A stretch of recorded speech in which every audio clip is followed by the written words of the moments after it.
యేసుక్రీస్తు వారి నామమునకు మహిమ కలుగునుగాక. ప్రభువునందు పిల్లరా, దేవుని దాసులు, హతసాక్షి, రాయలసీమ ముద్దుబిడ్డ పగిడాల ప్రవీణ్ కుమార్ గారి యొక్క మరణం జరిగి దాదాపున 2 వారాలు గడిచిపోతూ ఉంది. మరి పోస్ట్ మార్టం రిపోర్ట్ ఏమొస్తుందని అందరూ ఎదురు చూస్తున్నారు. ఏది ఏమైనప్పటికీ కూడా ప్రభుత్వం వారు ఇచ్చినటువంటి దాన్ని మనం నమ్మాల్సిందే. ఎందుకనగా ప్రభుత్వాలకు మనము లోబడాలి. ఇకపోతే హిందూ సోదరులు కొంతమంది మతోన్మాదులు పగిడాల ప్రవీణ్ గారు మా శ్రీరాముల్ని దూషించింది గనక యాక్సిడెంట్ అయ్యి ఘోరంగా చనిపోయినాడు అని అంటూ ఉన్నారు. అయితే 2 రోజుల క్రిందట శ్రీరామనవమి జరిగింది. పూజ కోసం అని చెప్పి ఒక ఆడపిల్ల గుడికి పోతే ఆ పాప పైన అత్యాచారం చేశారు.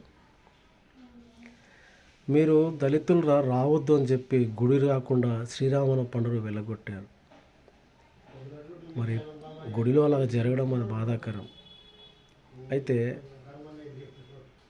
ఇదే దేవుళ్ళను దర్శించుకోవడానికి శబరిమలకు పోయినప్పుడు 100 మంది తొక్కిసలాటలు చనిపోయారు. మరి వారు ఎవరిని దూషించినారో మరి. ధవళేశ్వర బ్యారేజ్ దగ్గర ఒక కుటుంబం విజయవాడలో దుర్గాదేవి దర్శనం చేసుకుని పుణ్యక్షేత్రాలు తిరిగి వస్తుంటే యాక్సిడెంట్ అయిపోయి కుటుంబ సభ్యులు ఒక్కడే చిన్న పిల్లోడు మిగిలినాడు. మిగతా వాళ్ళందరూ చనిపోయినారు ఘోరంగా యాక్సిడెంట్లో.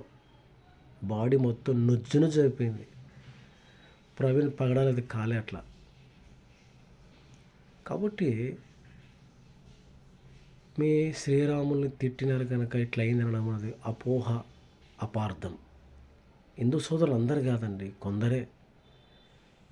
ప్రవీణ్ పగడా గారు చనిపోతే హిందువులు కూడా చాలా మంచి స్పందన ఇచ్చినారు. నేను సంతోషిస్తూ ఉన్నాను. ఇట్లా జరగడం చాలా బాధాకరం అని.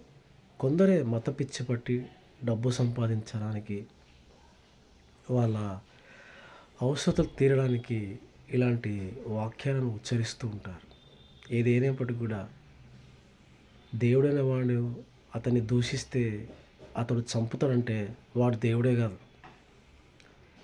అపోస్తల కార్యముల గ్రంథము 8వ అధ్యాయంలో స్టెఫెన్ అనేటువంటి వ్యక్తిని సౌలు అనేవాడు రాళ్ళతో కొట్టి చంపించాడు. అదే సౌలు యేసుక్రీస్తు వారిని నమ్మిన వారిని చంపడము, హత్య చేయుటయు ప్రాణాధారముగా భావించినాడు. అపోస్తల కార్యముల గ్రంథం 9వ అధ్యాయం తొలి వచనాల్లో. అలాంటి నరహంతకుడు, దూషకుడు, హింసకుడు, హానికరుడైనటువంటి ఆ సౌలును యేసుప్రభు వారు చంపలేదు. కనీసం యాక్సిడెంట్ కూడా చేయలేదు. అతన్ని రక్షించాడు. నేనే యేసుని, నన్ను ఎందుకు హింసిస్తున్నావు అని అన్నప్పుడు అతనిలో మార్పు వచ్చి పౌలుగా మార్చబడి ప్రపంచానికి ఆదర్శమయ్యాడు. కాబట్టి దేవుడు అనేవాడిని దూషించితే, ఆ దేవుడు చంపేస్తే వాడు దేవుడు ఎంత అవుతాడు? కాడు. దేవుడు మనుషులను మారుస్తాడు, మతాలను కాదు. హృదయాలను సరిచేస్తాడు, కులాలు కాదు. కాబట్టి నా హిందూ మిత్రులారా, ఐక్యమత్యం కలిసి ఉందాం. నిజంగా అది హత్య అయితే చేసిన వాళ్ళు బైబిల్ని పట్టుకోవాలా, మంచమన్న పట్టుకోవాలా. రెండిట్లో ఏదో ఒకటి ఖచ్చితంగా జరుగుతుంది. నేను కూడా ఒకప్పుడు బైబిల్ని దూషించిన వాడిని, యేసు ప్రభువుని హింసించిన వాడిని. ఇప్పుడు యేసే దేవుడు అని చెప్తూ ఉన్నా. కాబట్టి పిల్లరా, ఏ దేవుళ్ళనైనా తిడితే ఆ దేవుడు శిక్షిస్తాడు, యాక్సిడెంట్ చేసి చంపుతాడంటే ఆ దేవుడు దేవుడే కాదు. ప్రేమించేవాడు, ప్రాణమిచ్చేవాడే దేవుడు. ఆయనే ప్రభువైన యేసుక్రీస్తు వారు. వందనాలు. ఈ వీడియో మతోన్మాదులకు మాత్రమే కానీ నా హిందూ సోదరులకు కానే కాదు. నా హిందూ సోదరులు ప్రేమ కలిగిన వారు ఎంతోమంది ఉన్నారు. కాబట్టి అపార్థం చేసుకోవద్దండి. ఐక్యమత్యం కలిసి ఉందాం.